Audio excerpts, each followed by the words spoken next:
नमस्ते, मैं सृष्टि और आप सभी का स्वागत करती हूँ हमारे चैनल जिसका नाम है चरणू सृष्टि गुप्ता द मीडिया गर्ल।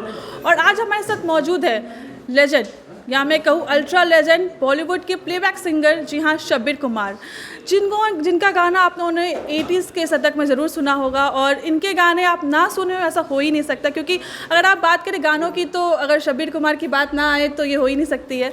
तो चलिए उनसे कुछ बातचीत शुरू करते हैं और जानते हैं उनके बारे में। जैसा कि आप जान रहे हो कि अभी सर पटना में आए हुए हैं।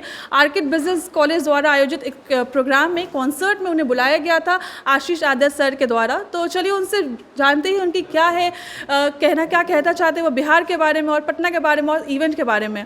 नमस्ते सर, स्वागत है आपका हमारे चैनल पे। Thank you Shri. सर, जैसे कि आप पटना भी आए हो और यहाँ के दर्शकों से आप मिले, क्या रहा का एक्सपीरियंस आपका? बहुत अच्छा सर, सारा एक्सपीरियंस मेरे आपके सामने है कि दर्शक यहाँ के इतने अच्छे हैं और इतने अच्छे मतलब लोगों ने प्यार दिया और हमारे गानों को सराहा। तो मैं इसके लिए आशीष का भी शुक्रगुजार हूँ कि बहुत अच्छे ऑडियंस के सामने हमको सेवा का मौका दिया और बहुत अच्छा लगा।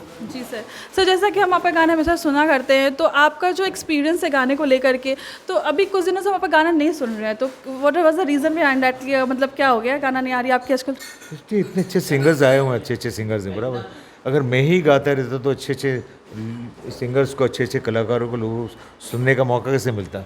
तो मौका सबको मिलना चाहिए। नहीं, इससे परफेक्ट आंसर नहीं हो सकता इस क्वेश्चन का। सबको मौका मिलना चाहिए। जी ज़रूर सर। सर, जैसा कि हम लोग अभी म्यूज़िक का जो वर्ल्ड देख रहे हैं, अभी जो गाने का चल रहा है सिलसिला, तो अभी जो गाने आ रहे हैं और अभी जो यंगस्टर्स आ रहे हैं, उनके लिए आपकी क्या राय है? कुछ भी नहीं, बस वो भी दौर था, ये भी दौर है, ये भी दौर, आने वाला दौर भी दौर होगा। तो बदलाव आते रहते हैं और बस ये कि जो आज सिंगर्स जो मेहनत कर रहे हैं, गा रहे हैं, पॉपुलर हो रहे हैं, बस इस तरह गाते रहें, पॉपुलर होते रहें, लोगों के दिलों में अपनी जगह बनाते रहें। तो ये मेरा आशीर्वाद है, मेरी शुभकामना। सर, जैसे कि हम सब जानते हैं बॉलीवुड के ऐसा कोई भी एक्टर नहीं, एक्ट्रेस नहीं होंगे जिनको आपने गाना ना दिया हो। तो बॉलीवुड में एंट्री कैसे हुई, क्विक सा आंसर आप बता दो। बॉलीवुड में एंट्री कैसी हुई? जी सर। मुझे सबसे पहला मॉका दिया उषा खन्ना जी ने कि मैं अपने लाइव शोज़ करता था बॉम्बे में, एक शाम रफ़ी के नाम, रफ़ी साहब के इंतकाल के बाद। तो वो लाइव शोज़ इतने पॉपुलर हुए मेरे शोज़ कि 30 डेज़ में 40-45 शोज़ की ऑफ़र आती थी, इतना मैं बिज़ी हो गया था। और ये सारी बातें पूरे इंडस्ट्री को पता चला कि एक लड़का गुजरात से आता है, यहाँ लाइव शो करता है और वो रफ़ी साहब की उसकी आवाज़ रफ़ी साहब के बहुत करीब है। और रफ़ी साहब का इंतकाल से एक खला सा छाया हुआ था, एक खालीपन था। तो लोगों को इंतज़ार, रफ़ी साहब किस में ढूंढें, कहाँ तलाश करें, उनके ऐसा कौन गाने वाला होगा। तो ये एक चल रहा था। और तो उस दरमियान मेरा एक शो था, वहाँ उषा खन्ना जी जो हमारी हिंदुस्तान की फर्स्ट लेडी म्यूज़िक डायरेक्टर, कामयाब म्यूज़िक डायरेक्टर, वो एक बार मेरे शो में आई और छुप के उन्होंने मेरी आवाज़ सुनी। और फिर उनके कोई म्यूजिशियन थे, वो मेरे साथ लाइव शो में बजाते थे बैंड में। तो उनको बोला कि शब्बीर जी को बोलिए कि मेरे सिटिंग रूम में आके मुझे मिले। तो इस तरह मैं उनके सिटिंग रूम में गया। फिर वहाँ मुझे क्या कि आप कुछ सुनाइए यहाँ पर रफ़ी साहब के गाने।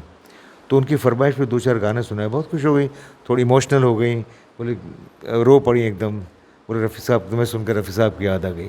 बोले तुम्हें मौका ज़रूर दूंगी इंडस्ट्री में गाने का। मैंने दीदी, मैं इतनी रियाज़ करके नहीं आया, ना मेरा एम्बिशन है।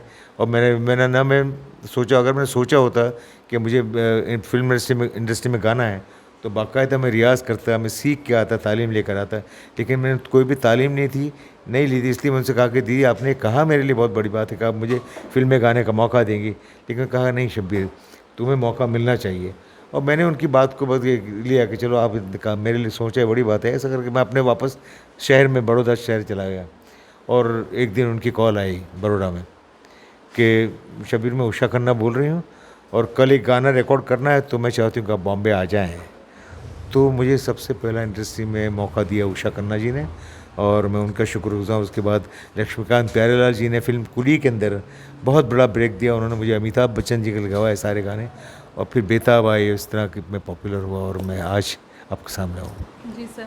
तो जैसा कि मोहम्मद रफ़ी जी की बात अगर हो रही है, तो आप उनके कोई अच्छे, आपको जो फेवरेट गाना हो आप उसे गुनगुनाएं प्लीज़। उनके सारे गाने एक प्रसाद की तरह हैं। जी सर। उनका कौन सा गाना मत भूलें, हर गाना एक प्रसाद है, तबर्रुख है। तो जैसे रफ़ी साहब के बारे में कहूँगा कि जैसे वादियाँ तो हर जगह आप कहीं भी जाएंगे वादियाँ नज़र आएंगी, जी सर। हाँ, और रास्ते रास्ते के बगैर आप कहीं दुनिया में कहीं भी नहीं जा सकते। तो उनके गाने के ज़रिए मैं बताना चाहूँगा रफ़ी साहब, लता जी क्या हैं। वादियाँ मेरा दामन सॉरी, मैं माफ़ी चाहूँगा कि मैं 1.5-2 घंटे मैंने नॉन स्टॉप गाया है, मुझे पता तो है। मैं थका भी हूँ ये इवेंट और के बाद कुछ। ये इंटरव्यू हो रहा है, सो हाँ जी, ये बोलिए आप। जी। वादियाँ मेरा दामन, रास्ते मेरी बाहें, जाओ मेरे सिवा तुम कहाँ जाओगे।